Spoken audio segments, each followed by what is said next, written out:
par le pouvoir du crâne ancestral. Point Break ou Bad Boys 2? Attrape le chat!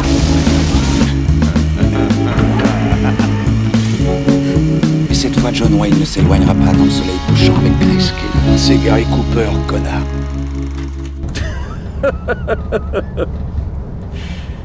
Je déconne. Mesdames et messieurs, bonsoir, bonjour, bienvenue dans ce nouvel épisode de Film à emporter. Je suis Alexandre, je serai votre hôte comme d'habitude avec Arnaud. Salut Arnaud. Salut Alex. Aujourd'hui, nous allons vous parler de Harry Potter à l'école des sorciers ainsi que de Harry Potter à la chambre des secrets.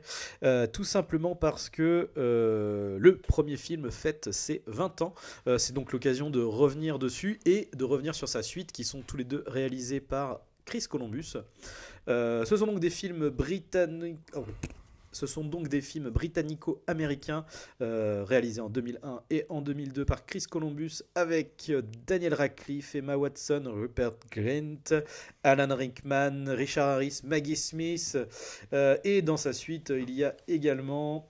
Alors pour ne citer que, parce que le casting... ouais. 5 étoiles quoi. Mais juste pour revenir sur les principaux quand même du film. Donc dans le 2, il y a également Bonnie Wright, la petite Ginny, et bien sûr Kenneth Branagh et Jason Isaac. Super. Le casting. Et dans les personnages secondaires, on a du John Hurt, on a du Toby Jones, il y en a une chier. Que des inconnus au bataillon, bien sûr. Que des acteurs un peu faiblards, il faut le dire. Non, pas du tout, de putain d'acteurs britanniques. Harry Potter nous raconte donc l'histoire de Harry Potter, n'est-ce pas surprenant, qui est donc un enfant de 10 ans qui vit chez son oncle et sa tante. Car ses parents sont morts dans un accident de voiture, du moins c'est ce qu'ils croient, car en fait ils étaient deux sorciers, car il existe un monde des sorciers, et celui-ci, pour son 11e anniversaire, est admis à l'école de sorcellerie Poudlard. Et voilà donc comment commence ce film. Arnaud, dis-moi, qu'est-ce que tu as pensé de ce film, de ces films ? J'en pense que du bien, d'autant plus j'ai envie de les défendre encore. D'autant plus que parce que en fait c'est des films qui font un peu figure de films un peu d'illustration, qui sont un peu mis dans l'ombre souvent, en tout cas par rapport à ses illustres successeurs. Alors je sors tout le 3e qui est fait par Alfonso Cuarón et qui en termes purement visuels et cinégéniques est vraiment au-dessus, et c'est indéniable, je pense que tout le monde peut le... Mais ce que j'aime beaucoup avec les deux premiers, c'est que c'est des films d'une époque aussi. Les films sont sortis en 2001, 2002, mais c'était tourné fin 90, début 2000. Donc en fait, on est vraiment dans un truc où c'est une autre époque de fabrication des films aussi. Donc pour créer l'univers, c'est comme les deux premiers, donc c'est le socle. Donc c'est ceux qui ont dû créer l'univers, instaurer l'univers d'Harry Potter du bouquin donc au cinéma. Donc c'est des constructions de décors énormissimes, imposer un casting avec que des têtes d'affiche, c'est 4 étoiles, comme tu l'as rappelé. Il y a Alan Rickman qui joue Professeur Rogue. Bon, voilà, qu'est-ce que tu veux dire d'autre? Richard Harris aussi en Dumbledore. On prend un casting Robbie Coltrane pour jouer Hagrid. Et ce qui est marrant, c'est que par exemple pour le cast d'Hagrid, c'est que justement Chris Columbus, réalisateur, qui avait déjà tourné avec Robin Williams à l'époque de Madame Doubtfire, quand justement ce dernier, Robin Williams, a eu écho que Harry Potter se tournait par Chris Columbus et que justement il cherchait quelqu'un pour le rôle d'Hagrid, il s'est lui-même proposé en demandant je veux jouer Hagrid quoi. Et donc en fait finalement Columbus a refusé, préférant prendre Robbie Coltrane mais des acteurs britanniques. C'était vraiment le cast était vraiment pensé comme ça quoi. Il y avait une volonté aussi de J.K. Rowling, je crois, d'avoir une équipe majoritairement. Et je crois qu'en fait de base c'était J.K. Rowling qui avait imposé ça. Et alors à quelques rares exceptions qu'on verra même surtout dans les suites, où on aura quelques acteurs bien sûr qui iront se greffer américains, mais enfin en majeure partie c'est quand même britannique. Enfin voilà, je trouve que c'est des films qui ont réussi à imposer un casting assez incroyable, surtout dans les seconds rôles où on parlera des acteurs principaux, donc le Radcliffe, Rupert Grint et Emma Watson qui en fait beaucoup trop jeune. Enfin pour le coup je pense que c'est pas une excuse, mais je pense que tu vois le personnage de... Moi j'ai toujours... C'est un peu la bête noire du film quand je la regarde aujourd'hui, c'est que je trouve que Radcliffe pour le coup il est vraiment... il joue à côté quoi, des émotions qu'il doit faire retranscrire. Je trouve qu'il y a un truc où bon c'est un gamin, mais on a connu des gamins nettement meilleurs aussi quoi. Et je trouve qu'il porte difficilement le rôle, et je trouve que d'ailleurs dans la suite de la licence, même en grandissant, je trouve que ça sera toujours problématique. Moins mais ce sera pas le meilleur acteur. En tout cas, je Non, trouve que. non, par contre, non, c'est vrai. Et comme c'est lui qui tient le film aussi, vraiment sur ses épaules, je trouve que c'est compliqué. Mais bon, à côté de ça, voilà. Donc, construction de décor, je trouve que c'est des films qui souffrent un peu de leur. Qui ont les qualités de leurs défauts. C'est-à-dire que le défaut étant de transposer le bouquin sur le grand écran. Donc, c'est quand même des films d'illustration, hein, vraiment, on prend pas trop de risques. C'est-à-dire, on retranscrit presque textuellement l'histoire du bouquin. Voilà, on oublie. À quelques exceptions près, mais toutes les scènes y sont, quoi. Enfin, voilà. Surtout dans les deux premiers, c'est ceux qui sont, je pense, les plus fidèles par rapport au bouquin. Ouais. Du coup, les plus longs, alors Oui, que les bouquins oui, sont oui. les plus courts, finalement. Les deux premiers sont les plus courts, ça va en crescendo, quoi. C'est quand même les films les plus longs. On est sur quand même 2h40, en tout cas dans les versions cinéma, Ouais. ce qui est déjà énorme, même 2h30 pour l'époque. pour le premier, 2h30, ouais, 2h40 pour le 2, je crois. Ouais. Qui est le plus long de toute la licence. Et d'ailleurs. les versions longues sont 2h45 et 2h, Voilà. 2h50. Et pourquoi tout ça, c'est parce qu'on ne coupait pas, en fait, ou en tout cas très peu, ce qui fait qu'on se retrouve avec des scènes pas toujours importantes dans l'évolution de récit pour les deux films, hein, parce qu'ils sont construits de la même façon. Mais c'était des films lyriques, quoi, limpides, et qui avaient en plus un charme d'autant plus organique. Alors que tout était palpable, en fait. Voilà. Je trouve qu'il n'y avait pas une couleur désaturée. On mettait les potards dans le côté couleur un peu pétante, tu sais, du truc. On arrive, c'est l'illustration. Il y avait un sens de l'émerveillement, même visuel, qui me rappelait un peu la découverte. Alors, je parle pas du talent de mise en scène, mais qui me rappelait un peu la découverte du parc de Jurassic Park. On jouait beaucoup sur les effets de couleur, de gigantisme des décors. Sur tu vois, les salles bondées de monde, je veux dire, je pense au grand hall où sont présentés tous les élèves et les professeurs au début, la scène de banquet avec des centaines de figurants. C'est con, c'est bête à dire, mais en fait c'est des scènes qui sont codées presque dans la licence, parce que l'année scolaire de Harry Potter et des élèves commence comme ça, par la scène du banquet. Mais en fait, plus la saga va avancer, plus les films vont sortir, plus on va enlever ça, parce que finalement c'est des codes qu'on connaît qui sont déjà établis, mais du coup on va perdre ce côté densité dans le château, tu vois, ce côté organique, vivant simplement, et je trouve qu'on avait ça dans les deux premiers, et il y avait, c'est un truc, voilà, et adoubé par une musique de John Williams qu'on ne cite plus, mais qui est vraiment qui est incroyable, quoi, et qui a aussi participer à faire de cet univers un truc magique, mais sans mauvais jeu de mots, au bon sens du terme, quoi, un truc grandiose.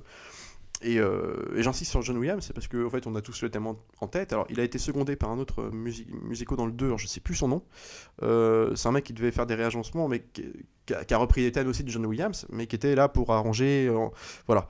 Mais ce que je veux dire, c'est qu'à partir du 3, justement, on va avoir on va le perdre un peu de plus en plus. Ça va devenir autre chose. Bah, de toute en façon, même temps que les films vont se numériser, John Williams ne fait pas les. Ouais, il les fait pas tous. C'est ça, ouais. À partir duquel il y est plus, je sais plus. Je sais plus. Dans le 3, il y est. Je sais pas, juste en demande s'il n'y a pas déjà une. Attends. Je rappelle d'ailleurs que Williams, ouais, c'est un mec qui est habitué à travailler pour Chris Columbus. Maman, j'ai raté l'avion. Enfin, voilà, voilà. On connaît un peu leur passif en commun, mais. Ah si, c'est toujours. Le 3, c'est toujours. Alors, c'est peut-être le cas. C'est une équipe, voilà, enfin, je trouve qu'il y avait quand même des cadres. Chris Columbus, c'est pas un grand metteur en scène, mais c'est un mec, tu vois, même dans ses films passés, moi j'ai grandi avec des films comme Anna Dotter, Fire, enfin Maman j'ai raté l'avion, qui sont toujours des films. Alors Maman j'ai raté l'avion, j'ai l'impression qu'il est plus culte évidemment aux yeux du grand public, mais qui sont des films qui sont toujours. C'est vraiment le film de Noël par excellence. Film de Noël par excellence. Mais tu vois, même Anna Fire, des films comme ça, je trouve que c'est des films qui sont toujours moins cons qu'ils en ont l'air, parce qu'on pourrait prétendre croire à un one man show, toi Robin Williams et compagnie, sauf que ça traite de sujets beaucoup plus sensibles sur la famille, sur le divorce, que ça finit pas forcément très bien. Et adoubé à une espèce de façon de filmer la ville. Alors je sais plus où ça se passe, si c'est pas San Francisco, ouais. Et tu vois, on joue sur la verticalité des routes, des espèces de plans larges où enfin, il y a un côté vivant. Je sais pas comment expliquer, que je retrouve dans Harry Potter. Je trouve qu'il n'y a jamais eu plus de magie dans les autres Harry Potter que dans le 1 et le 2, dans la façon de représenter les décors, de faire croire à un univers. Alors on me dira c'est plus facile parce que c'est celui qui est censé l'amener, mais en même temps je trouve qu'il existe d'autant plus là. Moi j'ai revu le 6e épisode par exemple récemment là, qui a d'autres qualités pour lui, hein, c'est-à-dire qu'il y a une très belle photo pour le coup, plus travaillé au terme visuel, mais qui à côté de ça me donne l'impression qu'il n'y a que 3 acteurs par plan et que l'école est vidée de ses occupants. Il y a un truc...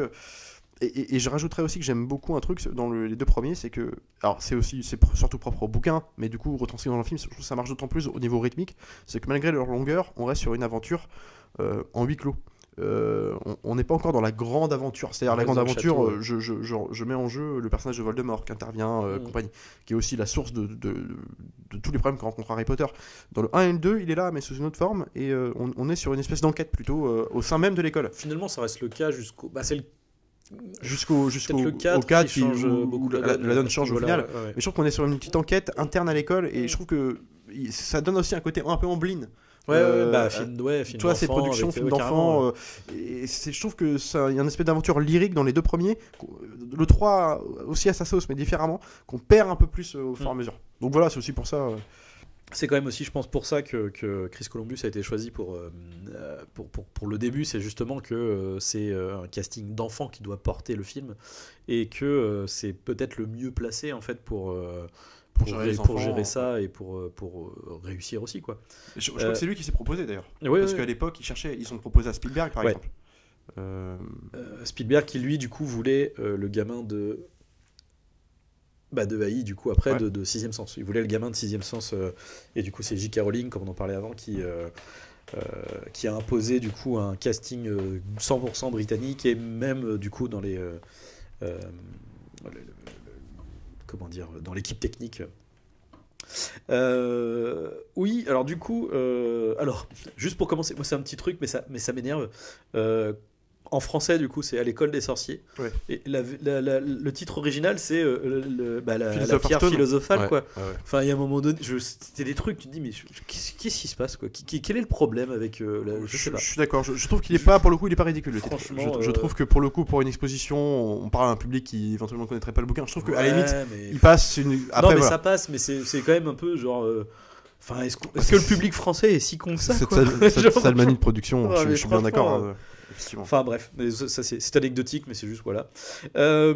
Et du coup, oui, non, bah clairement, c'est vrai que les autres films en fait après coup paraissent assez fades en termes de, effectivement, comme tu dis, le côté magie. Et ça, pour le coup, c'est terrible, mais c'est un peu comme s'il y avait deux sagas. Il y a ceux de Chris Columbus et les autres après. Et Complètement. c'est un peu, quelque part, c'est Alfonso Cuarón, en fait, même si c'est peut-être le meilleur réal qui est passé sur les Harry Potter et celui qui est le mieux réalisé, etc. Paradoxalement, c'est aussi celui qui amorce un ton qui n'est plus du tout celui des autres. C'est-à-dire qu'en fait, les deux premiers Harry Potter, tu pourrais les montrer à des gamins assez petits, bon, même s'il y a quand même des choses des fois un peu qui peuvent, le basilic par exemple dans le 2 peuvent être un peu compliqué, même le fait de à la fin, tu vois, le Voldemort qui est collé sur la tête du Quirrell. professeur Quirrell. Ouais. Oui, Bon, mais ça reste visuellement on ça sait- reste ça peut être un peu graphique, un peu c'est choquant, vrai, quoi. dans une imagerie quand même enfantine. Mais tout le reste très enfantin, voilà, comme on dit. Si on traite aussi ce film-là, c'est aussi pour le côté période de Noël, etc. Même si ça parle pas fondamentalement de ça, tu sens que c'est les périodes où visuellement c'est là que Columbus il se fait bien plaisir, quoi, avec la déco, avec Bien sûr. la neige qui arrive tout le temps. Enfin, ça transpire Noël, ces films. C'est rigolo, les banquets fastueux, tout ça. Et du coup, comment dire, après en fait tout devient grisâtre, en fait tout devient hyper terne. C'est une question d'époque et aussi de vouloir, comment dire, les personnages grandissent. Donc, Ouais, bah, voilà, c'est sûr. Mais je trouve que le décalage est trop brutal, en fait. Je suis d'accord. À partir du 3, c'est quasiment pour des ados tout de suite, quoi. Je suis bien d'accord. Alors que le début, quand même, t'as le côté invitation à la magie, à l'émerveillement, comme tu dis, effectivement, la première fois que tu rentres dans le parc de Jurassic Park, quoi. Il y a ce truc-là. Grandiose, waouh, avec bon, John Williams, hein, toujours dans l'un comme l'autre film d'ailleurs. Et même dans le traitement de la magie en lui-même, c'est-à-dire, c'est con, mais les sorts. Tu vois, là, dans celui-là, et que je te fasse apparaître des serpents, du feu, du machin, tu sais, visuellement, ça fourmille, tu vois. Et quand tu regardes après la suite d'Harry Potter, il y a deux sorts, quoi. Il y a un sort vert, puis un sort bleu, puis c'est tout. Non, les mecs, c'est surtout dans sa manière d'illustrer les choses. Alors, il prend pas de risque, c'est aussi le problème du film. C'est-à-dire que c'est un film qui se repose vraiment sur le bouquin, donc ça, on est bien d'accord, le 1 comme le 2. Mais il y a un lord qui est présenté tout de suite, Oui. et qui est de manière, comment dire, organique. Moi, un exemple tout con, quand on est au chemin de traverse au tout début du film, genre, on parle de John Hurt tout à l'heure qui joue un vendeur de baguettes. La baguette existe comme un objet sacralisé à ce moment-là. Alors, la baguette a un rôle, elle n'est pas seulement un accessoire pour un magicien. C'est-à-dire, la baguette a un univers à elle. on crée une mythologie, une autour de mythologie ça. autour de la baguette. Ouais. C'était dans le bouquin, mais genre Mhm. la façon dont c'est retranscrit au ciné avec John Hurt qui le joue de Ah façon, ouais. pour le coup, Ah, assez puis- théâtrale, mais très durement. Quoi, Ouais, presque très inquiétant. sérieux et tout. Il est filmé Complètement. dans la pénombre, il intervient dans un couloir avec la musique de Williams, la baguette choisit son magicien. Je trouve qu'il y a un truc de... organique, de vivant. Tu crois à l'univers et en même temps enfantin. Mais en même temps, tu te dis, putain, il y a un monde derrière tout ça. Ouais. Et qui va être exploité plus tard. Mais je veux dire, c'est quand même ces deux films-là qui réussissent. C'est pas qu'un simple décalque du bouquin, comme beaucoup de gens le disent.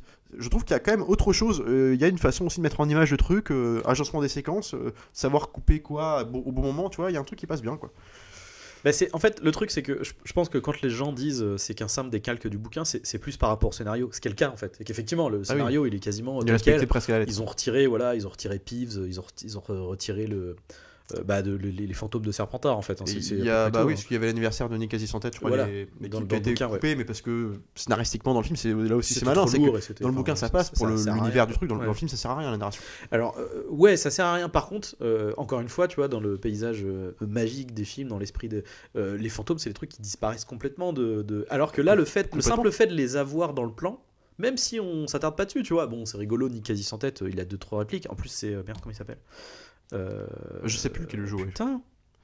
Non mais comme tu dis, le simple fait de les voir passer dans le cadre, ils sont là. Dans les autres films, voilà. Et tu ne les vois plus. Ou alors, si tu les vois quand ils sont importants dans le scénario, etc. Mais et ça c'est con, mais ça perd en fait, au fur et à mesure qu'on avance, ça perd son charme. Par contre, il y a un truc assez paradoxal, c'est que je trouve quand même que l'univers fonctionne sur ce truc resserré. En fait, quand je vois à l'école des sorciers et Chambre des secrets, je sais pas comment dire, j'arrive pas à percevoir un monde des sorciers mondial, tu vois. Ouais, ça fait très après c'est le but aussi de faire le côté un peu petit film voilà, ça respire, tout est anglais, quoi, ça respire. On se contentait à la petite aventure. Il y a du coup un truc de en fait le monde des sorciers me paraît petit, en fait. J'ai l'impression qu'il y a que Poudlard et le chemin de traverse, en fait. Là où les autres du coup ouvrent vraiment ce truc là c'est un univers mondial alors après forcément c'est facile aussi parce que dans la coupe en fait dans les autres films on va factuellement avoir soit des sorciers à l'international, soit on s'ouvre un peu partout dans le monde, etc. Mais c'est juste que là, effectivement, ça fait très resserré, quoi. Je sais pas comment expliquer. C'est-à-dire qu'en fait, tout le lore, l'univers international, comme tu dis, de magicien, en fait, moi je trouve qu'il pourrait. Enfin, après, c'est propre au bouquin. Moi, je ne jurerai pas des bouquins, c'est purement subjectif. Et moi, je trouve que à partir du troisième bouquin, le quatrième, à partir du 4, je trouve que les bouquins étaient de moins en moins. Parce que je trouvais qu'on perdait ce qui faisait la substantifique moelle en fait, de ce qu'était Harry Potter. Parce qu'en fait, montrer tout le lore aux alentours, c'est. Tu peux faire des allers-retours dans le ministère de la magie, revenir à l'école et compagnie, mais je trouvais que, en tout cas dans les films, dans les deux premiers films, et bouquins aussi d'ailleurs, mais je trouve que tout ce qui se passe, en fait, il y a un écho à ce qui se passe dans le monde, mais par les intervenants au sein même de l'école. C'est-à-dire, on va voir ce qui se passe au ministère de la Magie par une déclaration de Dumbledore au détour d'un couloir. Et en fait, je trouve que en tout cas dans l'esprit aventureux des deux premiers films, de ce qui se passe comme enquête, je trouve qu'on n'a pas besoin de sortir de l'école à ce moment-là. Et que à partir des autres, c'est déjà plus justifié. Mais en même temps, on n'est plus dans des mêmes rythmes de film, on est dans un truc un peu plus qui l'en a plus du côté des sagas qu'on a eu depuis. Alors, tu me diras qu'on s'est copié, mais j'ai l'impression de voir des films fantastiques plus classiques, quoi. Ouais. Mais en même temps, c'est aussi ce que j'aime bien dans Harry Potter avec les suites, c'est justement ce côté univers hyper riche, quoi, univers étendu quasiment, quoi. Harry Potter, tu peux en faire un truc. Ben non, mais c'est ça. Et en fait, tu vois, c'est comme, je sais pas comment dire.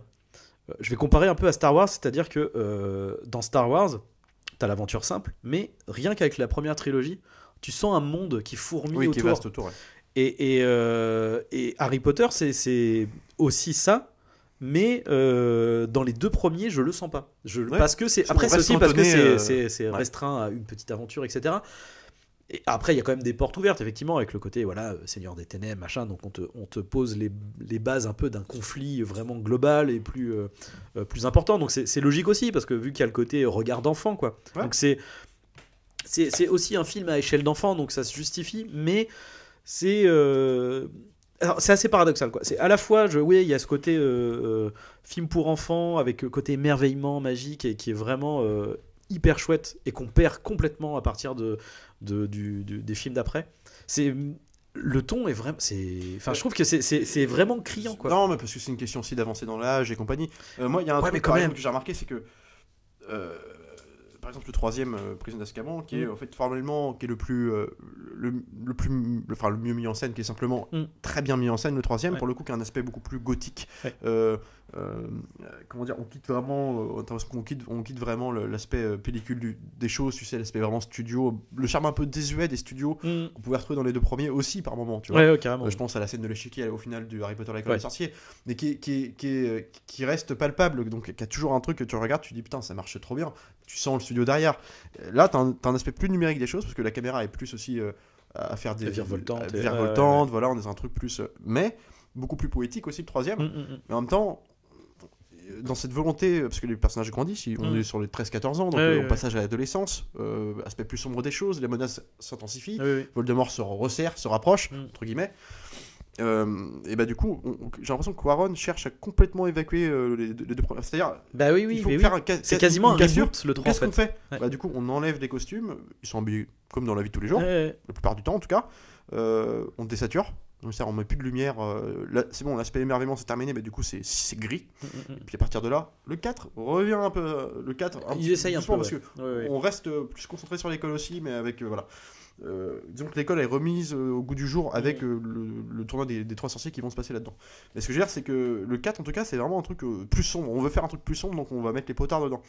Et je trouve qu'en gagnant dans une mise en scène incroyable, on perd aussi le charme désuet un peu du truc. N'oublions pas ce que c'est, quoi. C'est-à-dire, c'est des décors de ouf, en dur, en bois, construits pour toute la saga d'ailleurs. Et ce qui est incroyable, c'est que le chef décorateur sera toujours le même sur toute la saga.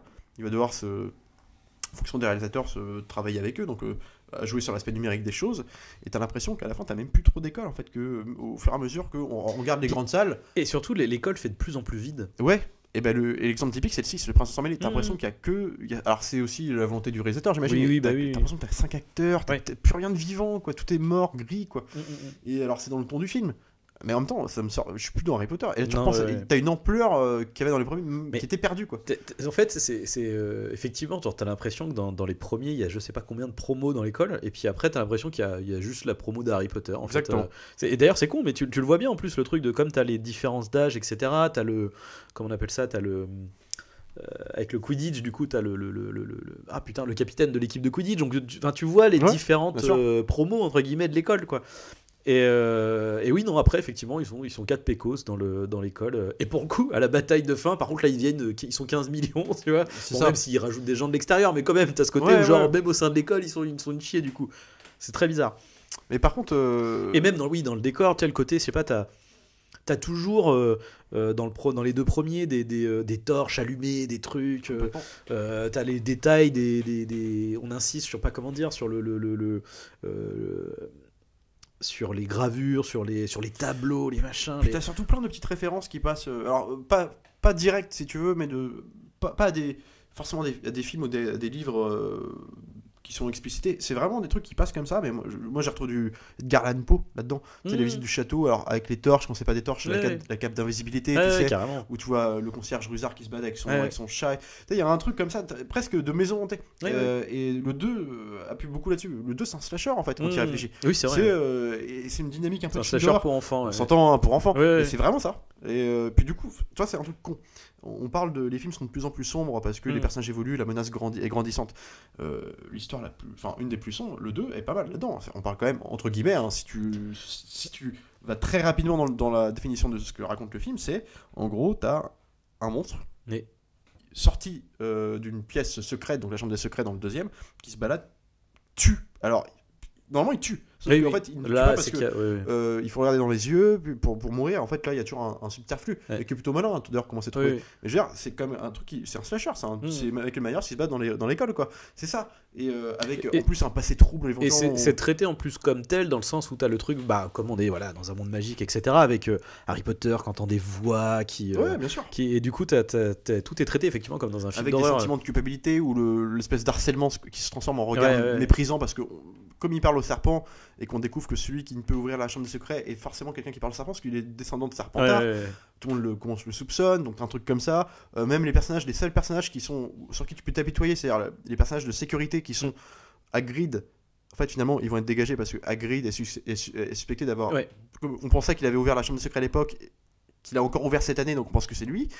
Après, tu dis, il reste qui? Il reste Dumbledore, mais Dumbledore, on va le dégager. Parce que Dumbledore, comme il y a eu plein de gens pétrifiés à l'école à cause du soi-disant monstre qui se balade, et bah, du coup, on va le virer parce qu'on dit, bah, t'es plus capable de t'occuper de tes élèves. Donc, en fait, en plus, tu te retrouves avec, dans une espèce d'insécurité plus ou moins constante. Et c'est ça qui me fait que j'aime beaucoup le 2, moi.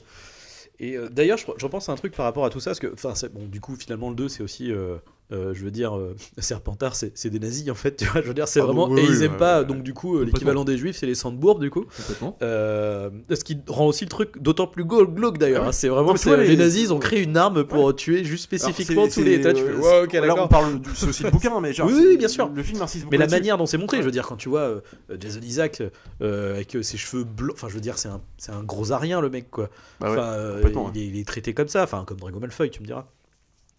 C'est des collabos. Il est malicieux, il est super. Il en fait des kilotonnes, mais il est super là-dedans, quoi. Il est venu, c'est un serpent. Mais c'est ça que j'aime bien avec. Il est traité comme un serpent, c'est Serpentard, tu vois. Mais alors du coup, c'est ça qui est assez rigolo, c'est que du coup, c'est très manichéen. Mais du coup, dans les deux premiers qui sont très enfantins, ça fonctionne, tu vois. Oui, bien sûr. Mais c'est ce qui fonctionne plus après coup, parce que le fait de rendre le truc un peu plus, tu sais, sombre, adulte, etc. Et bien là, du coup, le fait que genre tous les Serpentards sont mauvais. Ça devient quasiment ridicule en fait, quoi. Ouais, c'est ça. Et je me rappelle, je crois que c'est dans le 7 où du coup t'as tout un passage où du coup comme Voldemort a pris le pouvoir, en gros c'est Serpentard, c'est eux qui dirigent l'école, quoi. Ouais. Et à la fin du coup t'as ce truc où allez tous les Serpentards au cachot, quoi. Et là tu fais genre, enfin alors ça fonctionne du coup dans les premiers où c'est très manichéen, où c'est très il y a les gentils, il y a les méchants, donc du coup il faut les symboliser entre guillemets, mais alors, après coup ça marche plus du tout, quoi. Mais il y a un truc aussi, il faut quand même dire, je trouve qu'ils ont quand même eu des choix malins de réalisation, et je pense que c'était logique au début de prendre, tu commences par un mec qui illustre, donc effectivement même si on rappelle pour moi il n'a pas fait que ça, sa patte est reconnaissable. Un mec comme Chris Columbus qui est pourtant un film très classiquement, genre on reconnaît ses films, il y a une ambiance, mais même le côté émerveillement, t'es émerveillé par même il y a une façon de traiter les sentiments entre personnages, la relation conflictuelle ou d'amitié, d'amour naissant. Il y a un truc qui marche bien dans un décorum que tu te rappelles, qui est toujours mis en avant. Tu sais pas pourquoi, mais le fait de mettre une ampleur sur la ville filmée comme San Francisco de Fire, ça donne une espèce d'ampleur à l'histoire. Et je repense à sa manière de filmer le lotissement des Dursley. Tu sais, genre dans le 2 au début, l'espèce de plan large, tu sais, qui commence dans le du ciel. En plus, très. Je crois que je pense que c'est le meilleur plan d'intro avec le. Et qui arrive dans la fenêtre. Dans les nuages, avec donc le logo Warner qui apparaît, puis bim, on transpose, j'arrive plus à parler. on passe à travers le logo Warner pour aller logo Harry Potter, la chambre des secrets, et là bim, on descend en mode grue sur le plan large du lotissement, et on se rapproche pour aller dans la fenêtre, découvrir Harry qui a la fenêtre, c'est une manière avec la chouette et tout. Enfin, c'est ouf de passer du truc britannique, ok machin, hop, Harry Potter, ok, la chouette, ah oui, ok, Poudlard, ok. C'est une façon de, tu vois, ça respecte scrupuleusement le bouquin, même le début du 2 commence comme ça, mais sauf que évidemment ça commence Harry qui répond à des lettres, je crois, dans sa chambre chez les Dursley, mais il faut le présenter ça. Visuellement, comment tu le fais, un petit peu là je crois que c'est qu'il regarde le oui, enfin je sais plus comment l'album photo là, l'album photo, pardon. Il faut le présenter comment, visuellement c'est une petite idée de plan séquence. Non mais voilà, c'est con. On n'est pas c'est pas Spielberg si tu veux, mais c'est quand même des codes visuels, c'est une façon de narrer l'histoire, faut aussi respecter le bouquin, c'est hyper efficace, et le truc c'est que vu qu'il ce côté émerveillement, en fait c'est ça, il part beaucoup de plans larges pour se resserrer, mais les plans larges à chaque fois sont un peu dingos, quoi. Et puis ils sont surtout hyper composés. Il y a des lignes de fuite, t'as des gens partout, les décors tout est criard de vérité, il y a un truc comme ça.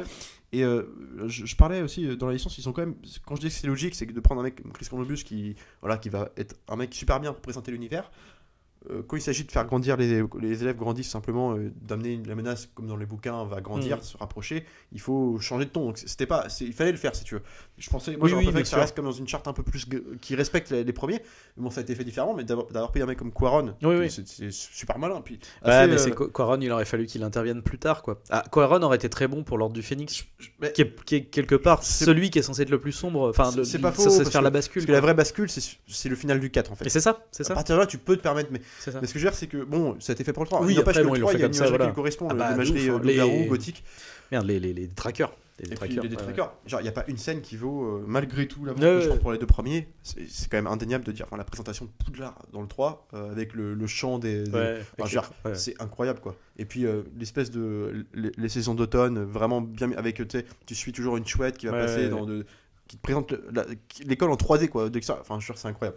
Ça, c'est vrai. Mais c'est une ambiance poétique et c'est une cassure, en fait, par rapport Ouais, ouais. Mais ce que je veux dire, c'est que du coup, ils prennent ce mec-là. Après coup, on passe à 14 ans, 15 ans, c'est l'année Ouais. de 4ème, donc la Coupe de Feu, avec des enjeux. Moi, je trouve que déjà le bouquin était un peu plus comment dire, compliqué à ce moment-là. Je trouvais que, en termes d'imagination, passer d'un truc super bien écrit comme. Enfin, il est bien écrit, le quatrième, mais passer un truc avec cliffhanger hyper malin, le croutard et tout, sur le troisième, passer un truc où c'est. Qu'est-ce qu'on va trouver pour comme aventure? On va mettre, je sais pas, on va faire un tournoi dans l'école. Je trouve que c'est plus facile. Les enjeux sont redescendus. Il est super bien parce que t'as un bon climax, c'est super bien fait.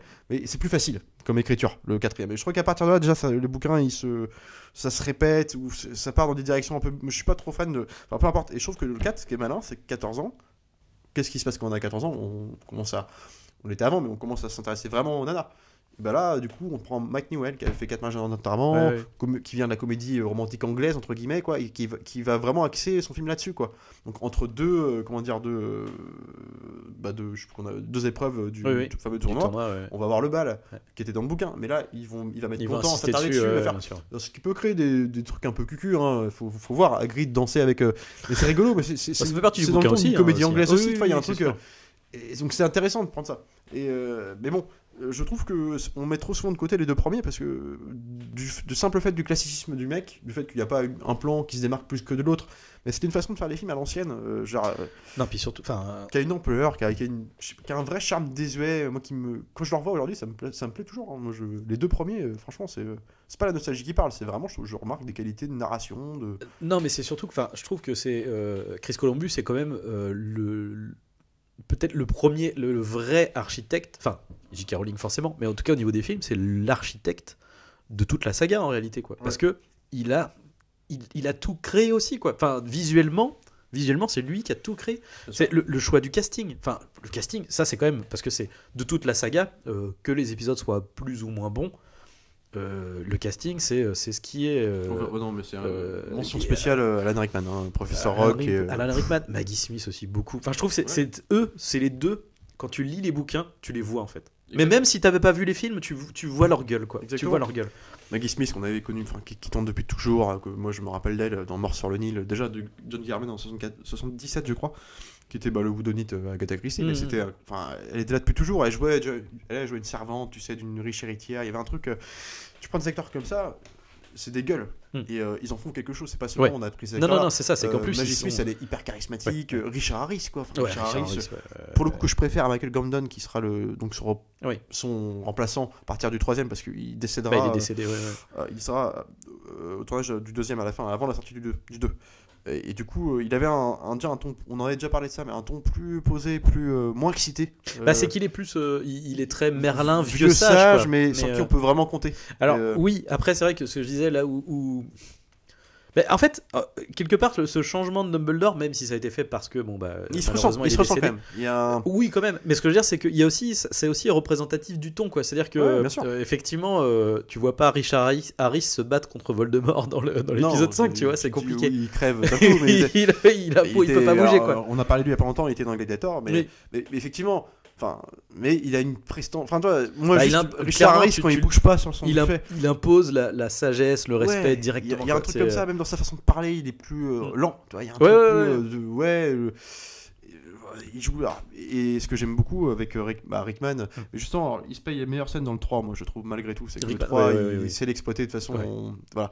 Il n'y a pas de meilleure scène avec Rickman que dans la scène du 3 dans la salle de classe où il reprend en permanence Ron sur la table avec lui crève dans la tête. Puis toute sa ligne de dialogue à ce moment-là, elle est incroyable. Mais déjà dans le 1 et le 2, tu peux sentir des. Alors, sa réticence, on saura la suite plus tard, mais contre Harry Potter, comment il le joue, filmé dans le coin. Là, pour le coup, c'est ce qu'on disait. J.K. Rowling a dû le dire, Alan Rickman, c'est sûr, mais même aussi à Chris Columbus, parce qu'il y a plein de plans, de scènes où tu sens l'ambiguïté du personnage vis-à-vis de Harry, et tu sens la petite fascination ou le petit j'ai envie de faire un pas vers lui, mais en même temps, putain, quel gros con, quoi. Mais je me pose la question, oui, parce que alors, en gros, on spoil rien, mais c'est que Rogue, on apprendra que en fait, il le protège directement, Harry Potter, parce qu'il est amoureux de sa mère à l'époque. Enfin, il y a toute une histoire qu'on apprendra derrière, mais au début, bon, pendant 3-4 films, il est présenté comme un personnage un peu antipathique, complètement prêt à tout pour le faire chier. Enfin, tu vois, il y a un truc comme ça, le prof tyran, quoi. Et bon, il est présenté comme ça. Mais du coup, quand tu le sais pas, il est hyper impressionnant. Puis en plus, carrément. Comme tu dis, en plus, il a le bon goût de le filmer toujours un peu. Tu sais, dès le début, on sent qu'il Mais oui, c'est ça. T'as des petits plans de. Présentation des professeurs à la salle de buffet, donc tout le monde se laisse. Et puis t'as Rogue qui est dans son coin, qui paye pas de mine, tu vois qu'il regarde, quoi, qu'il est intrigué intensément, curieusement. Et voilà. Alors après, est-ce que faites à savoir, est-ce qu'elle lui a dit avant, en tout cas, elle devait avoir l'idée de la suite, mais en tout cas, les livres n'étaient pas écrits encore. Non. À ce moment-là, les autres, je crois que c'est à partir du 6e qu'on apprend un peu. Qu'il est proche de. Non, c'est. Ah là oui, merde. Le 5, c'est dans le 5. C'est dans le 5 qu'on sait qu'il est. Donc je crois qu'ils étaient en train d'être écrits à ce moment-là, mais c'était pas encore sorti. Enfin, bon, voilà, en tout cas, lui, il le joue, c'est un acteur de théâtre, enfin un acteur de shakespearien, enfin il le joue avec toute sa. Une gestuelle, il y a un truc, il vole la vedette aux autres. Vraiment, Rickman, c'est. Quand il est dans une scène, carrément. Et d'ailleurs, ce qui est marrant, c'est que même au sens populaire enfin, tout le monde, tu poses la question, c'est Rickman qui sort du lot, quoi. Bien sûr, de toute façon, Rogue, je crois que c'est le personnage préféré des fans, la plupart. Il est incroyable ce perso. Le face-à-face de Rogue et Quirrell, tu sais, quand il le chope dans un couloir et tout. Mais il est hyper impressionnant, quoi. Et puis c'est filmé. Alors, c'est avec la cape d'invisibilité à ce moment-là, non ? Ouais. Et puis en plus, c'est un moment où tu sais, lui, enfin, même toi, comme t'es du côté d'Harry Potter, tu sais pas trop si c'est lui le méchant ou. Cette espèce de bruit de couloir, ça participe à l'ambiance des premiers films que j'aime beaucoup par rapport aux autres. C'est pour ça que j'aime beaucoup cette ambiance-là. L'enquête au sein de l'école, les virées de nuit, comme d'invisibilité, c'est très beau. T'as l'impression d'être dans un manoir un peu, c'est très gothique. Avec la lanterne et tout, dans la bibliothèque et tout. Rusard et tout. Enfin, il y a une espèce de sentiment. Alors que le 3 exploitera. La chatte de Rusard. Ouais, le 3 exploitera. Qu'est-ce que j'ai fait à ma chatte ? La carte du maraudeur. Du coup, on sera plus là-dedans encore plus, avec du coup l'imagerie encore plus gothique d'un mec comme Quaron. Mais c'est ça que j'adorais. Le vieux château à l'ancienne, tu sais. Puis t'y croyais, c'était organique, c'était palpable. Il y avait d'autres. Et je trouvais en plus que c'est les mieux écrits, moi, les deux premiers, je trouve. Encore un, parce que je trouve que c'est. Enfin, tout est amené là où il faut, quand il faut. Rowling et aussi directement les scénaristes du film faisaient. Tu t'attaches au perso, tu vois leur relation grandir en même temps, qui vont s'intéresser à ce qui se passe. Une espèce il y a toujours un problème à l'école, au sein de l'école, qui va être dans le premier, la traque de la pierre philosophale. On comprend vite assez rapidement qu'il y a une pierre philosophale qui est cachée au sein de l'école, et qu'il y a des gens qui veulent s'en emparer. Dans le 2, c'est la chambre des secrets a été ouverte. C'est une chambre au sein de l'école que personne ne sait où elle est, en tout cas, on n'a jamais trouvé. Et il y a un monstre qui se balade pour pétrifier les élèves. Sang de bourbe. Donc ceux issus d'enfants de parents moldus. Et à partir de ce truc-là, qui est tout con, qui est une histoire classique, on crée une enquête, et en fait, où il va y avoir des intervenants qu'on ne suspectait pas. En fait, tout est bien amené jusqu'à toujours un cliffhanger avec une surprise finale, en fait. Où la surprise finale, par exemple, du premier, c'est que Quirrell était en fait comme un Whodunit. Celui qui était complice de Voldemort depuis le début. Alors que c'était le prof qui était ridicule, qui bégayait. Et présenté comme ça, comme un mec bégayant qu'on rencontre au début au chemin de traverse. Je vous avoir comme élève. Bonjour, monsieur Potter, et tout. Dans un bar. Oui. Et en même temps, putain, c'est pareil, je me suis fait la réflexion, je sais plus si c'est sur celui-là ou sur. Mais il y a un plan, justement, pareil, où on. Ah oui, si. Un plan qui est trop bien. Alors là, c'est plus une question de montage. C'est que du coup, Quirrell est le méchant, etc. Et il y a la scène où la séquence où il libère le troll, dans les toilettes, etc. Sauf que du coup, Harry Potter arrive à l'arrêter avec Ron et Hermione. Et du coup, donc le troll est tout seul par terre, et puis tout le monde se casse. Et du coup, t'as Quirrell qui reste et qui fait un peu effrayé comme ça, parce que les autres sont dans le coin, se cassent. Et au moment où il se casse, tu le vois qui regarde, et en fait, ça coupe pile au moment où il change de gueule, mais la gueule qu'il fait, c'est vraiment genre putain, merde, il a buté mon troll, tu vois. Tout est fait comme un Whodunit, en fait, parce qu'il y a un truc aussi, pareil, quand le troll débarque, on apprend qu'il y a un troll qui se bat dans les couloirs, jusqu'à aller aux il y a Rogue qui arrive avec sa jambe ensanglotée là. Oui, Rogue qui arrive, mais il y a aussi Quirrell, c'est Quirrell qui prévient. Oui, c'est lui qui arrive, carrément. Paniqué, il y a un troll. Et du coup, on joue sur. Alors, c'est classique, c'est sûr. Ça peut pas être lui, parce dans un film pour enfants comme ça, dans l'univers de la magie, l'émerveillement, c'est malin d'avoir. C'est aussi ça qui fait l'originalité des bouquins et le succès des bouquins et des films derrière. C'est que c'était quand même. Et je trouvais ça Et en fait, ça se contentait d'une espèce d'intrigue minimaliste Oui, au sein d'un univers hors norme, Oui, oui. mais qui était en fait resserré sur une cette fois que ça fait intrigue, quoi. l'exposition, Ouais, ouais. c'est aussi un peu le défaut du 1, c'est que je trouve qu'elle est importante malgré tout, mais c'est que l'exposition est très longue de Harry Potter. Oui, hein. bah oui, Enfin, oui. jusqu'à arriver à mais c'est important. Ah, et mais en même temps, il faut faire l'entrée en matière. je Tu peux pense pas que ça aurait pu partir dégraisser directement. un peu autrement, mais c'est voilà. Mais à partir de là, d'un univers hors norme comme ça, peut-être jamais vu, on n'a jamais connu ça, sauf si on n'avait pas lu les bouquins. Enfin, si on avait lu les bouquins, je veux dire, mais en tout cas, à partir de là, c'est une histoire toute simple et qui marche. Tu sais, une enquête toute simple. Et à partir du 3 jusqu'au 3. À partir du 4, ça va se complexifier, mais pas pour toujours les bonnes raisons. Bah, il y a un peu le côté. Genre, On essaye de mettre du politique vite fait. On essaye de faire tout un truc sur, je sais pas comment dire. Tu sais, le côté prophétie, le ministère- personnage un peu. Tu sais, Harry Potter, on essaye de l'assombrir, tu vois, Ouais, pour le ouais. lier à puis Voldemort. le ministère de la et tout. magie, tu sais, où tout est. Ouais, ouais, Il y a bah, un c'est ça le truc, côté politique un en peu. voulant tu vois, mais, te montrer le lore, Oui, ce oui. qui est qui est complètement mortel, louable. mais ouais, ouais. On perd ce qui faisait la valeur des premiers dans Oui, le oui. sens où c'est la simplicité des fois régit tout. Et tu vois, j'en veux pour preuve par exemple le 4ème, que j'aime bien le bouquin malgré tout. Là où je trouve que c'était compliqué, c'est qu'on te fait tout un truc sur le tournoi des 3 sorciers qui est spectaculaire. Alors ça change aussi, donc il faut Oui. faire du changement, créer des nouveaux. Mais finalement, le seul impact qu'a le tournoi des 3 sorciers sur l'histoire, c'est qu'en fait on t'amène au final Mais Voldemort. en fait, c'est Et ça. sauf que C'est pourquoi te faire 3 épreuves étendues sur un Oui, an oui. pour un final où en fait ça aurait pu être fait largement autrement quoi. Mhm. Tu mets un animagus dans la chambre, je sais pas, un truc, Ouais, ouais, ouais. tu remplaces la bouteille d'eau, puis hop, t'arrives dans le cimetière quoi. Ouais. Mais voilà. Donc c'est créer du spectacle Mais surtout que l'intrigue la plus Remplir du vide, en fait. intéressante dans le 4, c'est l'intrigue autour de Folleuil, qui est le fils Ouais. de Croupton. Et d'ailleurs, ce qui est C'est- d'ailleurs quand c'est- tu vois le film, c'est le ça passage passe qui- complètement à côté du coup. Ouais. Parce que quand t'arrives le truc, tu fais oui, non, bah du coup, je m'en fous, c'est qui? Ah, c'est le mec qu'on a vu au début qui dit que son fils est mort, machin. Genre, et qui le joue, et alors le fils Compton qui. Ah, alors mais moi qu'il- j'adore, c'est David Tennant, mais Ouais, alors qu'il ne le joue pas de façon caricaturale du tout.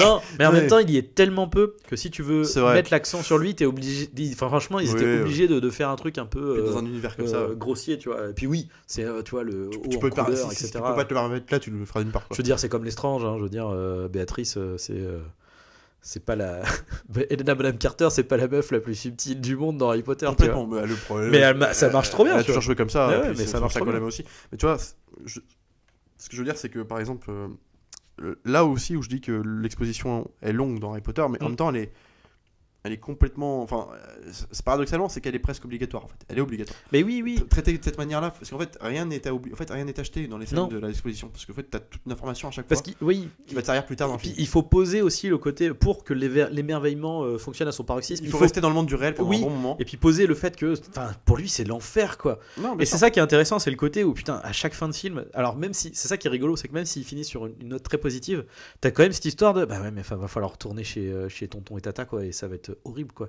Ouais, mais. Et tu vois, ça il fallait prendre son fallait temps les pour prendre. bien l'installer, parce que les Dursley, même si on les voit que dans l'intro, ils sont à chaque fois hyper bien non, puis ils placés sont quoi. super charismatiques. Mais les deux, hein, Pétunia comme l'autre. Et enfin, le gamin aussi. Hein.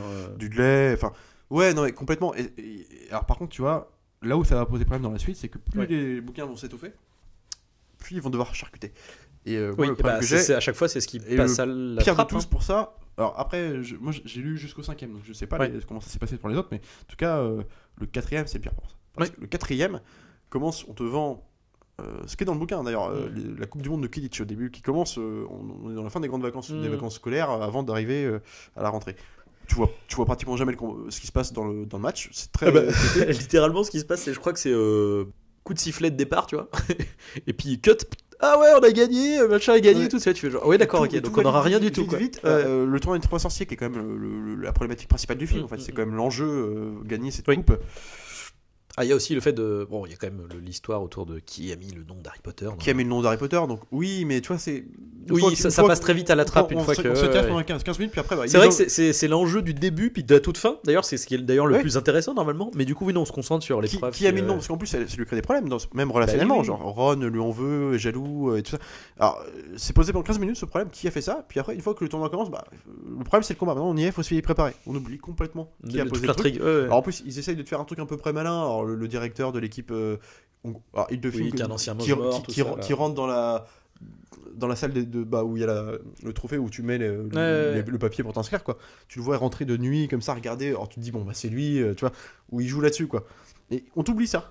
Puis après on est dans le tour d'être, mais sauf que le tour d'être sorcier dans le film, c'est que par exemple on te présente des personnages hyper iconiques, Krob, les mecs comme ça des autres écoles, tu dis bah comment ils ont eux se démerder dans les tournois, et tu vois pas. Et Diggory surtout, quoi. Diggory, et tu vois pas Diggory quand même, au moins Diggory, quoi. Bah tu vois oui. jamais ce qui se passe. Donc en fait tu vois Harry Potter qui attend.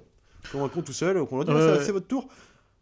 Et alors, à part l'épreuve aquatique, parce que finalement ils s'entrecroisent et tout ça, mais regarde ce qu'ils font de l'épreuve finale dans le labyrinthe, ça dure 2 minutes là. Elle est complètement charcutée, donc puis après on arrive à la scène de Voldemort qui sont dans un Gargeois, on en parlera plus tard. Mais voilà, c'est au moins les 1 et 2 avaient le mérite d'être plus longs, certes, mais au moins ils racontaient ce qu'ils avaient à raconter, quoi. Oui. Voilà. Ils faisaient des coupures, l'anniversaire d'Annie quasi sans tête dans le premier ou dans le 2, je sais plus. Oui, c'est dans le premier. C'est dans le premier. Elle est dans le bouquin, elle est si tu veux sympa pour créer un lord, mais à partir du moment où tu le vois simplement se balader dans les couloirs comme tu dis dans le ça y est, t'en as pas besoin de ça.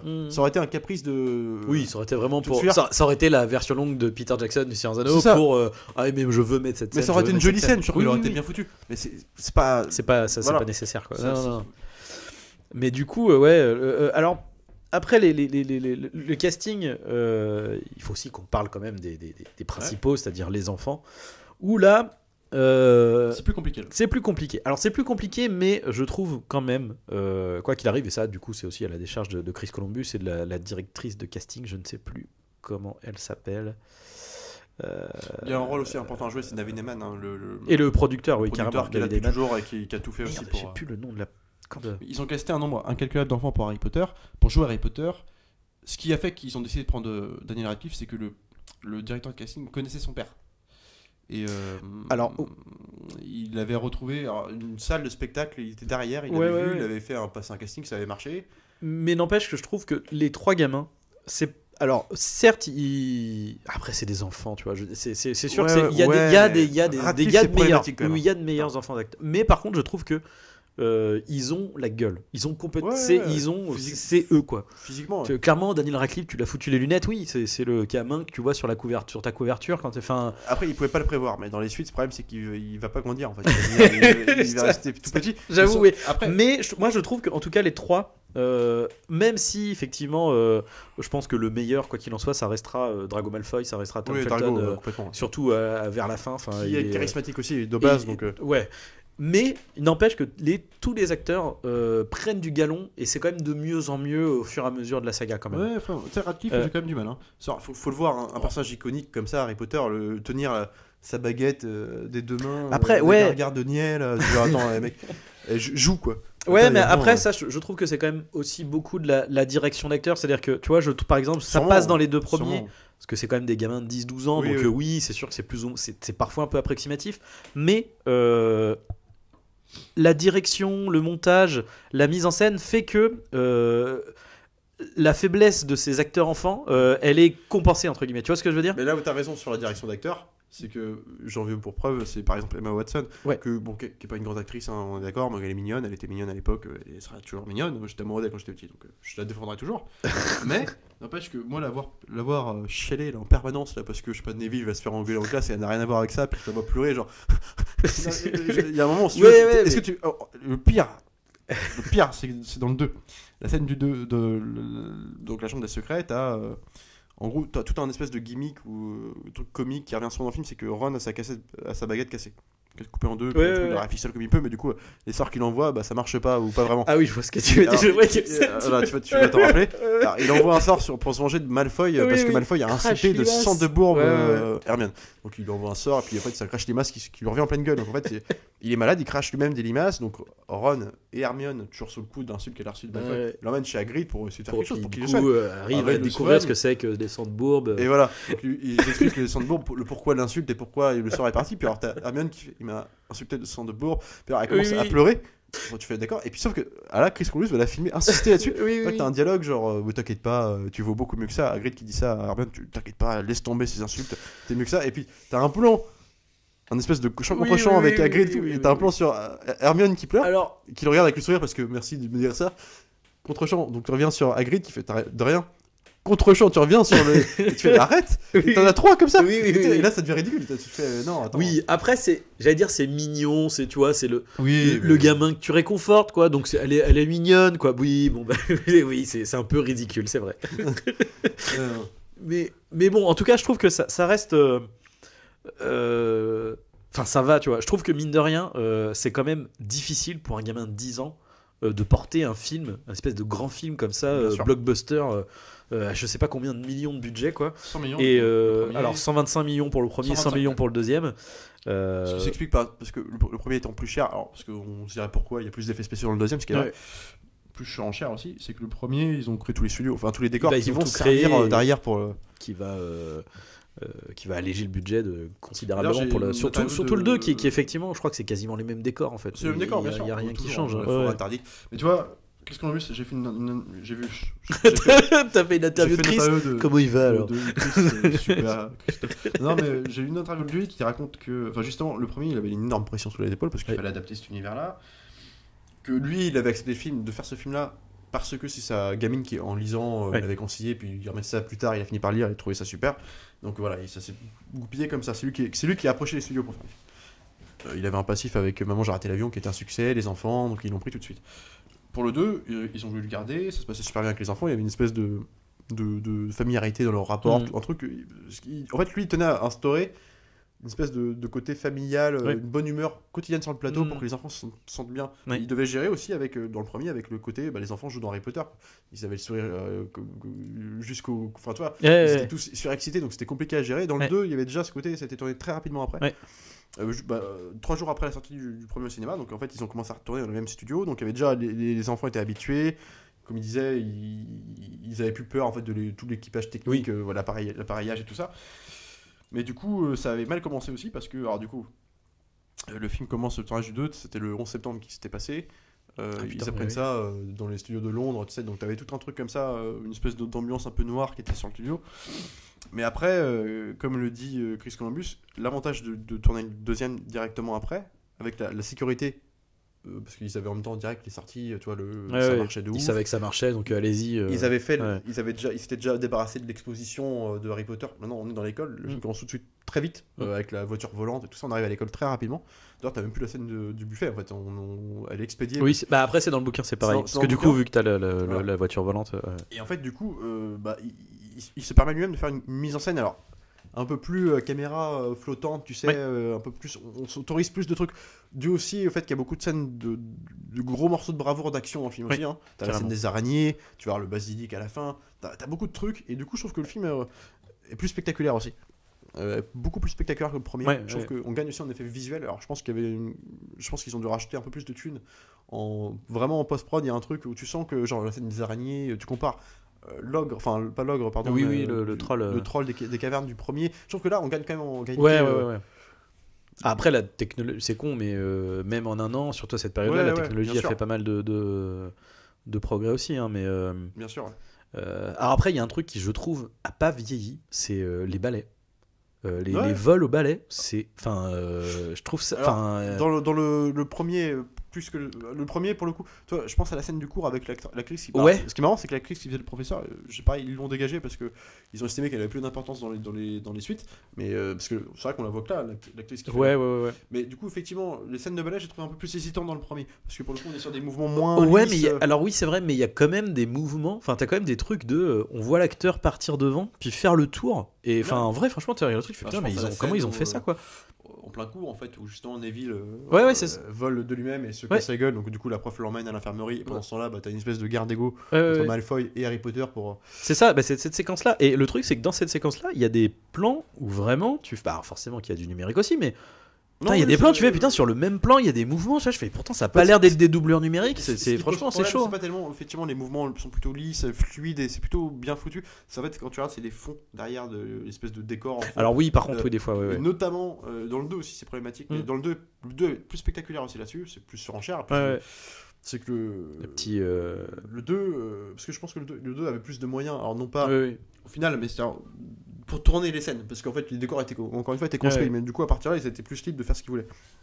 Et du coup la scène du 2, de Quidditch est beaucoup plus spectaculaire Bah, dans le sens puis, où tu sens déjà qu'il y a plus merde, les je trouve pas figurants, le mot, les figurants sur plateau, hein, simplement, t'as beaucoup plus de trucs, les plans sont plus larges, la caméra suit. le petit hommage à Star Wars aussi Ouais, dans bien le à l'attaque de l'étoile de la mort. dans les gravins, ouais, mais c'est Dans les complètement ça. tunnels, Et du coup, elle est super bien faite. En plus, elle est. ouais.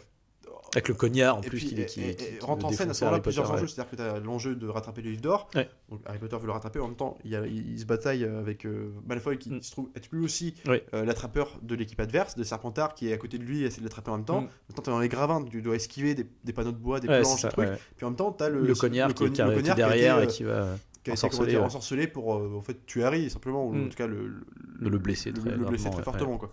Et du coup donc c'est une course-poursuite entre plusieurs personnes et du coup la scène est intéressante elle-même. Elle est déjà visuellement faut la mettre en scène et je trouve qu'elle est plutôt elle est spectaculaire dans le sens où t'as ce sentiment de vitesse, t'as ce truc de danger en plus. Bah c'est ça. En fait, dans le premier, le match de Quidditch a vraiment plus le côté. C'est l'émerveillement quoi. On est dans voilà, waouh, c'est trop bien. Même quand tu vois les plans de Harry Potter qui est là, qui regarde les trucs, genre ah putain c'est trop cool. Ah putain c'est vrai, faut que je regarde le vif d'or, faut que j'aille le chercher. Mais enfin du coup t'as ce truc là de il regarde, c'est waouh c'est trop bien. Ah ouais 10 points pour Gryffondor machin. Enfin tout est dans l'émerveillement, dans le plus tout le monde qui par John Williams qui se donne voilà. cœur joie tu vois. Et là effectivement on est plus tu vois c'est con mais rien que le fait certes c'est un hommage à Star Wars mais en même temps ça a aussi l'avantage d'en récupérer une partie de l'attention en fait de cette séquence en fait. Puis en plus il t'entrecoupe ça des points de vue des spectateurs donc on sait à ce moment-là donc là on est en suspense dans la scène des gravins puis on sait à ce moment-là que le cognard est ensorcelé et on se demande par qui puis en même temps il t'entrecoupe cette scène là mais de façon très abrupte, très rapide pour pas casser le rythme de la séquence pour avoir avec les points de vue des spectateurs voilà. dont Lucius Malfoy parce que Lucius Malfoy le père de Drago qui assiste au match parce que son propre fils il l'a fait rentrer dans l'équipe donc il veut voir un peu ce qu'il donne mais du coup on se dit bah potentiellement c'est lui qui a fait ça quoi. Puis à côté t'as Rogue puis Rogue est pareil puis à ce moment là Rogue on sait pas pareil il est toujours on dans pas tout le passif ce côté regard bizarre est-ce que c'est lui tu vois, et donc voilà il joue là-dessus quoi et en plus ça fait un peu redite ce truc là dans le premier film où justement où le balai de Harry ensorcelé il fait n'importe quoi il menace de se casser la gueule et puis tu vois Rogue qui regarde de loin à parler comme ça bah, du coup qui fait alors ça. En fait il fait un sort pour le pour sauver le protéger sauf qu'à ce moment là nous présenter comme il est tu te dis c'est le connard qui fait ça quoi d'ailleurs le personnage de Hermione le rappelle mais du coup cette ambiguïté elle est la replacer en plus ça donne un enjeu encore plus à cette scène là du coup ça donne une dimension autrement plus épique et entre guillemets sensationnelle que le premier match du premier film. Bah, du coup c'est pour ça que les deux premiers en plus ont vraiment ce truc de enfin je trouve que quelque part la chambre de secret c'est presque la suite parfaite tu vois. Bah, c'est le même film en plus de tension, en mieux fait, en plus épique. C'est à un petit niveau, mais c'est une sorte d'Empire contre-attaque de la non mais oui, étoiles, complètement. En fait. Un peu plus sombre aussi, du coup, ce qui donne plus d'enjeux aussi. Mais ouais, même dans la lumière, je trouve qu'il y a un truc déjà de.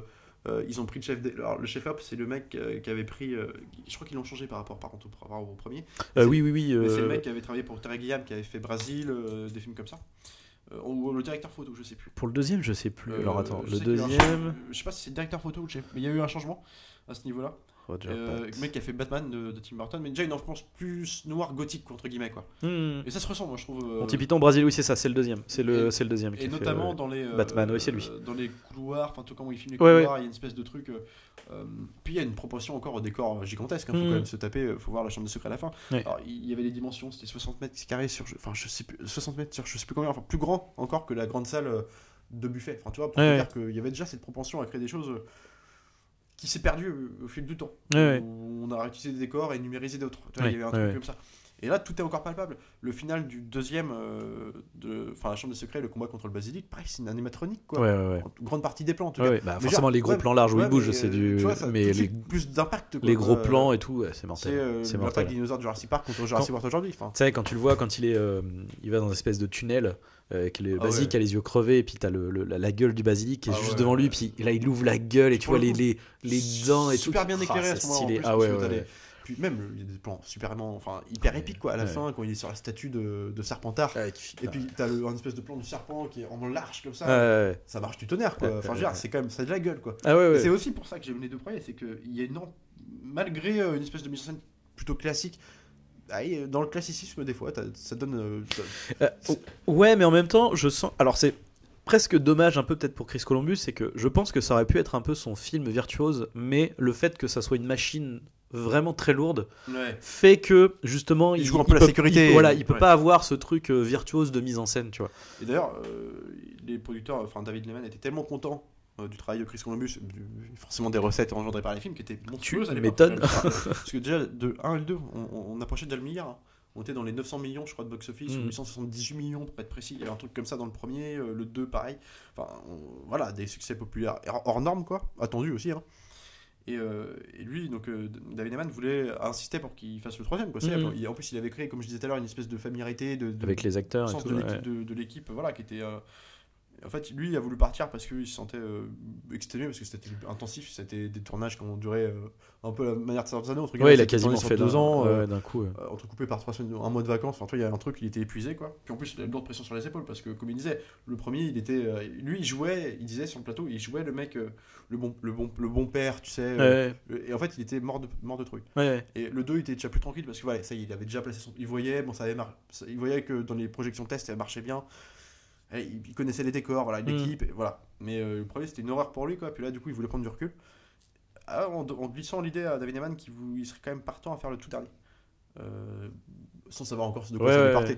Puis bon, finalement, vu la direction, le truc après, ça aurait été bizarre de reprendre Chris Columbus. Ça aurait été chelou pour le dernier, ouais. S'ils avaient gardé la même direction artistique, ouais, mais là, et puis, là ça aurait été compliqué. Chris Columbus a l'air de numérique, ça donne Percy Jackson, quoi. Donc si tu veux, autant arrêter tout, quoi. C'est vrai. Mais bon, je pense que c'est des réalisateurs d'une époque aussi. C'est des réalisateurs d'une façon de faire des films, voilà. Après, ouais, c'est ce que je veux.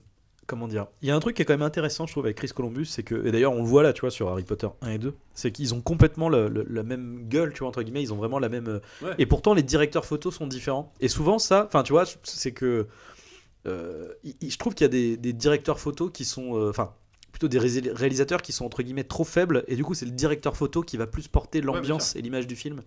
Là, tu vois du coup qu'avec Chris Columbus, tu vois que c'est le même. Il est parfait, puis en plus c'est pas ostentatoire. Non. Toi les scènes de nuit, je veux dire. Ça fait pleine lune, mais ça va encore une fois avec l'ambiance dans le côté magie du truc, voilà, c'est ça, on joue à fond sur les couleurs. Mais oui. Faut voir ce qu'ils vont faire du Poudlard Express dans le premier et dans le 2, ce qui vient de venir derrière, surtout avec le 3, du coup, avec l'arrivée des Deathtrackers. Voilà, là, c'est des bonbons à foison, c'est les trucs, les couleurs. Le 3, c'est le Deathtracker, tu te fais buter dans le train. Noir. Après, il n'existe même plus, quoi. Vaguement dans le 6, vite fait, mais c'est complètement différent. Oui. C'est tout assombri, quoi. On perd, tu vois. Puis c'est une vague aussi de blockbusters, de gros films comme ça. Pendant 15 ans, on va se taper des films gris, quoi. Parce que c'était une norme aussi. Non, mais c'était c'est vrai. C'était une norme qu'il fallait. Alors des fois, maintenant, quand tu vois un film comme aujourd'hui, West Side Story, tu reviens à des trucs Technicolor, tu fais c'est quoi ce truc, déjà, c'est vrai que pendant 15 ans, tu tapais ça, quoi. Et le 1 et le 2, c'est aussi les derniers un peu représentants d'une époque, comme ça. Quand je parle d'une époque, c'est aussi ce truc-là. T'as l'impression de voir des films tournés, Technicolor, en plus sur pellicule, enfin tu vois, il y avait un truc... Mais après, il y a aussi... il y a quand même eu une perte technique, quoi. C'est-à-dire que... Parce que même la gestion du numérique, moi je la trouve mieux dans les premiers Harry Potter. C'est-à-dire que la lumière, en fait. Enfin, tu vois, les fonds verts. Enfin, oui, les fonds derrière sont dégueux, mais la lumière des acteurs. Enfin, tu vois, t'as l'impression que c'est là où aujourd'hui tout est en studio et la lumière, elle est sur les acteurs. C'est ça qui pose problème, c'est que le fond vert derrière est pas mal fait, si tu veux. La plupart du temps, les effets spéciaux sont bien faits, mais c'est vraiment l'incruste de l'acteur en studio sur le fond vert. En général, est dégueulasse. Et là, tu vois, justement, les séquences Quidditch pour ça. Elles sont mortelles parce que t'as l'impression que le mec était vraiment en train de jouer dans un stade, t'y crois, quoi. Il faut voir l'époque que c'était, tu vois la concurrence qu'il y avait. Il faut savoir que pour le premier, en gros pour les deux, t'avais Harry Potter à l'école des sorciers, t'avais quand même en face une semaine d'intervalle, je crois, le Seigneur des Anneaux, c'est la communauté d'anneaux et les 2 tours pour le deuxième. En fait, moi, je me rappelle très bien en plus d'avoir vu le 2, il y avait les 2 tours en même temps. L'année c'était le Noël de folie. Ça empêchait les films de taper dans presque le milliard, quoi. Et bon, qualité il me semble pour le premier c'était 878 millions pour le premier de recettes box-office, je crois, ou le deuxième, un des deux. Et 920 pour le Seigneur des Anneaux, qui avait quand même été dépassé, mais enfin, tu vois, t'as 2 films comme ça. Moi, je me rappelle pour l'anecdote, t'avais Laurent Baffy qui avait sorti son film Les Clés de bagnole à l'époque, et on lui demandait pourquoi votre film avait échoué, et il lui disait quand tu te retrouves avec Le Monde de Nemo, Le Seigneur des Anneaux, Harry Potter en face, t'es juste mort, quoi. Et voilà, non mais genre, c'était des monstres box-office. Ah bah là, on était sur le blockbuster. Voilà. Puis c'était des contrats de 3 films. En plus, je crois que les contrats d'acteurs étaient, même malgré tout, même si on savait qu'il y aurait eu 7 films, il y avait des contrats de 2 ou 3 films par acteur. Enfin, c'était Ouais, compliqué. ouais. Il fallait. Il y a des acteurs qui ont dégagé. Enfin, quand je dis la prof de. Là, je parle pour les jeunes, hein, parce Ouais. qu'eux savaient qu'ils allaient rester longtemps. La prof de Quidditch, on la dégage, on la voit plus jamais. Madame, la prof de botanique aussi, pareil. Chourave, ouais, Chourave, on la voit très peu. Ou alors Pomme en- fraîche, En vague figuration. l'infirmière. L'infirmière, Pomme fraîche, ouais. Et pareil, elle est actrice qu'on a connue, enfin je sais plus comment elle s'appelle, mais qu'on a vu dans toutes les Bridget Jones, tu sais, elle fait la mère de Bridget Jones, comédie un peu anglaise à la de Rose comme ça, enfin c'est que des acteurs comme ça. D'ailleurs, qui jouait dans Bridget Jones, la femme du mec qui jouera le professeur de défense contre les forces du mal dans le 6ème. Ah putain, oui, oui. Merde, j'ai oublié son nom. Et aussi. Merde. qu'on a Oui, vu oui. dans Hot Fuzz, Oui, dans oui. pas mal de films, on connaît tout ça. Mais pour dire, même le 3e rôle, c'est des castes de ouf. Ouais, non, Je veux c'est dire, clair. c'est quand même. Après, ils vont faire venir des ricains, enfin, genre les Gary Oldman et tout, mais vois les acteurs que c'est, quoi. Ouais, bon, ça va. Tu peux faire dire des acteurs américains pour ça. Britannique, Ralph Fiennes, enfin Ouais. encore une fois, Ralph Fiennes, Voldemort. Moi j'avais un problème avec Voldemort dans le 4 parce que dans Voldemort, je pense que c'était la direction d'acteur, on le fait jouer comme un mec de carnaval, comme une folle de la Gay Pride, quoi. Ouais, Et, mais genre, non, mais Théâtral, oui, c'est le jeu, mais là pour le coup, dans le 1 et le 2, pourquoi pas, mais dans le 4 où on veut être plus sombre, me faire venir d'un coup une folle de la Gay Pride en mode tunique, et puis on se. Je sais pas, je pourrais pas le mimer à l'audio, mais bon, il se calme après. Tout de suite, t'as l'impression, genre, ok, mec. après, bah en fait, c'est que ouais, il est toujours en train de tenir sa robe et tout. Mais non, mais je sais pas. Enfin, en fait, bon, bah, j'aime pas trop le 4, donc en vrai, pour moi, ça, Ouais. c'est pas le problème. Hein, genre, Non, c'est je pas le problème. je suis plutôt content de voir Ralph Fiennes, même s'il cabotine. Ça me fait Oui, plutôt non, mais bien plaisir. sûr. Et pareil, ils sont tous venus, ce qui me fait marrer, c'est qu'ils sont tous venus parce que leurs enfants ou petits-enfants les ont poussés à faire, quoi. Richard Harris, il disait, mais moi, je m'en foutais, quoi. Moi, j'avais Oui, vu- tu m'étonnes. Il parlait de ça, alors c'est pas une interview directement de lui, mais je crois que c'est Neyman qui racontait ça. En fait, il disait, bah moi, en fait, j'avais mes petites filles, il avait déjà 85 ans à l'époque, mais il disait, bah, il faut que tu le joues. Enfin, et puis en fait, c'est à force, il a cédé, quoi. Mais par contre, quand il était malade dans son lit d'hôpital, donc du coup, à la fin du tournage du 2, il avait tellement kiffé son perso qu'il disait justement à David Heyman qui venait le voir à l'hôpital, bah, tu me gardes mon rôle, t'inquiète pas, ça va aller. Mais en fait, il est mort. Mais ça intéressait tout le monde, ça, pour le coup. Il y a des acteurs comme ça, des pertes comme ça, où les gens avec des petits enfants qui sont. Ça a été des. Puis en plus, Dumbledore qui jouait comme une espèce de père de substitution, le mec qui est là pour. C'est vrai que ça va être. Je pense que tu crées un sentiment de familiarité. C'est important aussi pour l'équilibre du film. Je me mets à la place de la production. T'as plein d'enfants. Il faut créer un sentiment de sécurité constant. Donc, il faut garder aussi. Ils ont gardé des équipes techniques régulièrement. Et faut se dire que, tourner avec des enfants, c'est un des trucs les plus compliqués à faire parce Ouais, bien que, sûr. comment dire, bah déjà, ça se manage pas de la même manière qu'un adulte. Non. En termes de production, juste de manière, j'allais dire factuelle sur les plannings, bah, t'as moins d'heures de tournage en fait, donc ça veut dire que tu fais plus durer ton film. Enfin, c'est un casse-tête en vrai Ouais, de bien faire sûr. tourner des gamins. Non, moi je trouve que c'est quand même un petit tour de force. Hein. Honnêtement, les deux, il y a plein de petits défauts, on peut le trouver. Encore que c'est quand même des films, même si tu prends conscience que ça aurait été dans les mains d'un Spielberg et compagnie, c'est vrai que ça aurait eu sûrement plus de gueule. En même temps, je trouve que Ouais, c'est sûr. la mise en Mais- scène d'un Chris Columbus colle tout à fait Oui. avec l'univers des deux premiers films en Ah, tout mais cas. bien sûr, ouais, ouais. Et que je trouve que c'est juste des films d'aventure super louables. Super bien fait, honnêtement. Alors pas hyper risqué dans ce que formellement, Non, mais, mais il faut le créer quoi, il faut le mettre en image ce truc là. Ouais. Non, mais tu vois, puis je trouve que c'est. Honnêtement, je pense que même encore aujourd'hui, c'est peut-être les films qui ont le moins vieilli en réalité. Bah, pourquoi? On va toujours. Ouais, mais Parce c'est que fou. c'est Hein. du dur, c'est Ouais. mais voilà, il y a pas de mystère. Hein. Et puis quand je dis c'est du dur, c'est pas seulement dans les effets spéciaux, c'est aussi Non. t'as pas de. Non, mais le costume et les décors, quoi. C'est beaucoup de pellicules aussi. Ouais. Alors, t'as pas la numérisation des couleurs, de tout ça. Voilà, ça reste, c'est palpable. Mhm. Et moi j'avais un regard d'enfant, je me rappelle très bien, je devais avoir 10 ans, 12 ans quand c'est sorti. En tout cas le 2 surtout, le premier, je me rappelle bien aussi, mais le 2, c'était un émerveillement quoi. Enfin moi que j'ai jamais retrouvé, alors mais même déjà à partir du 3, Ah oui, je bah regarde non, en plus, t'es perdu, j'aurais hein. pu j'étais déjà un peu moins dans ce truc là quoi. Mhm. Et c'est pas simplement du fait que je grandissais. J'avais pas encore la notion de me dire que c'est un meilleur Non, film mais à c'est l'époque. le ton du film a changé. Le ton des films a changé, mais Ouais. en oubliant, je pense qu'on pouvait faire quelque chose de rendre mature le truc en gardant Mais- un truc un peu palpable comme ça et Ouais. tout numériser. Alors ça permet à la caméra de faire ce qu'elle veut. Et ça donne Mais des trucs. tu vois, par exemple, la scène de l'hippogriffe dans le 3, qui est une belle scène, mais L'hippogriffe est moche. c'est dégueulasse. Ouais, voilà, l'hippogriffe, il est Ah oui, dégueulasse. alors que la scène, c'est une des plus belles scènes. Elle du est film. mortelle, ouais. Quand il passe sur l'étang avec Ouais. les pattes qui touchent. Mais même, regarde, le reflet dans l'eau, en vrai, c'est pas Non, fou. alors Enfin, que il y a c'est plein une de scène qui trucs. est onirique et super belle. Ouais. Moi j'aime bien, par contre, il y a un truc que j'aime bien dans le 3, c'est que c'est pareil, c'est en studio à la fin. Là, bon, il y a beaucoup de studios dans le film malgré tout. Mais quand on a tous en tête une imagerie un peu de loup-garou, pleine lune, un peu Ouais. kitschoun d'enfant, Ouais. tu sais. Ils y vont là-dedans. Ouais. Tant pis, on s'en fout de. Genre, on te fout vraiment une espèce de nuit américaine Ouais. de pleine lune. Un peu criarde. Enfin, tu vois que c'est. Mais ça donne un charme désuet avec l'arbre de studio, tu sais, le sol cogneur. Ouais. Et puis Rock est devant. Ça donne des plans vraiment assez iconiques, quoi. Rock est là pour défendre les gosses. avec, quand il est. Ah, ouais. Non, mais genre, il y a quand même. C'est vrai que le 3, il est quand même exceptionnel à ce niveau-là. Et j'aime. Il joue encore un peu. Le 3 plus que les autres, hein, derrière ce côté studio désuet, un peu gothique, Ouais. voilà, on y est, mais aussi dû à l'histoire ce qu'il raconte aussi. Oui. La carte du Marauder, c'est une idée géniale du bouquin, et dans le film, c'est encore retranscrit par un mec comme Quaron qui t'en fait un truc en plus organique, tu sais. Ouais. C'est Avec des l'idée- gros inserts, avec les pas qui et marchent. c'est une super idée pour redonner une spatialisation à l'école. Oui. Voilà, on se rappelle, donc du coup, on insiste, on fait beaucoup de scènes dans les couloirs, tu vois. Et ça, c'est ce qui me manquera derrière, mais ce qu'était la source des deux premiers. D'ailleurs, ça c'est un truc qu'on n'a pas beaucoup parlé, mais la scénographie des deux premiers, marche t'as bien, t'as hein. l'impression en fait de connaître l'école, quoi, en fait. Complètement, parce qu'en plus, comme ils reviennent souvent par la présentation des scènes des escaliers qui Ouais, bougent, ouais. Voilà, les tableaux. La porte principale extérieure qui mène après vers Hagrid, etc. Le terrain de 3 donne Quidditch, une vraie dimension à ça. Et Ouais. c'est le 1 et le 2, pardon, mais c'est le 3 qui fait vraiment, je trouve, à ce niveau-là. Oui, ah bah du coup, mais encore une fois, tu vois, il y a eu Columbus derrière pour mâcher le travail, et du coup, Quaron, lui, il Ouais, peut. il est pur, et puis c'est vraiment une mise en scène 3D, quoi. T'as tout qui est spécialisé. Voilà.